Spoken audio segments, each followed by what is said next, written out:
So what's up guys, welcome back to our YouTube channel. So today ngayong araw ay tuturuan ko kayo kung paano ba magpalit ng pocket wifi name at password. So kung bago ka lang sa aking channel, huwag kalimutang mag-like, mag-subscribe at i-hit ang notification bell para lagi kang updated sa mga videos ko na i-upload. So guys, punta muna tayo sa wifi. So yun guys, as you can see, yung pangalan nating wifi is Huawei. So mamaya is papalitan natin yan ng pangalan. So connect lang natin. So yun na guys, punta na tayo sa pocket wifi. So yun guys, remove lang natin yung SIM card natin.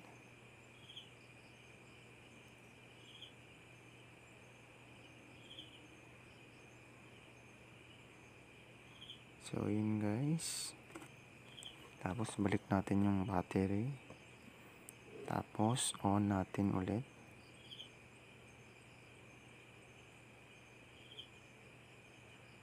So yun guys, antayin lang natin.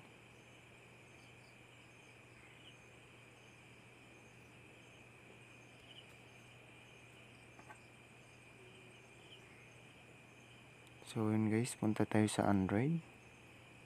Tapos yun guys, wifi. Make sure guys na nakakonect yung phone natin sa wifi. So yun na guys, pagkatapos makonect ng ating phone, punta tayo sa browser. Tapos yun guys, search natin yung IP ng wifi, which is 192.168.8.1. then search natin guys. So yun na guys, login lang natin. So yung username ng wifi is admin. So make sure guys na small letter. Tapos guys, yung password is admin din, small letter. Then wait lang natin. So yun na guys, login natin. So yun guys, punta tayo sa quick setup.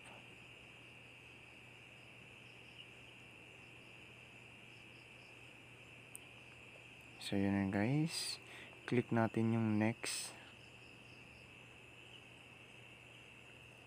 So yun na guys, ito yung pangalan ng ating pocket wifi. So palitan natin.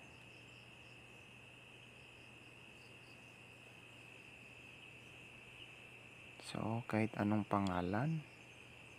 So yun guys. So yun guys, palitan din natin yung password natin. 123456789 90. Then click natin yung finish. Okay guys, successfully guys. So yun na guys, okay. Then mag back na tayo. Sorry, or home screen.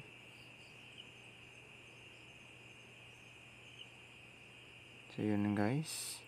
So as you can see guys, connecting yung Huawei. Kasi guys, napalitan na ng password. So remove lang natin. So wait lang natin guys.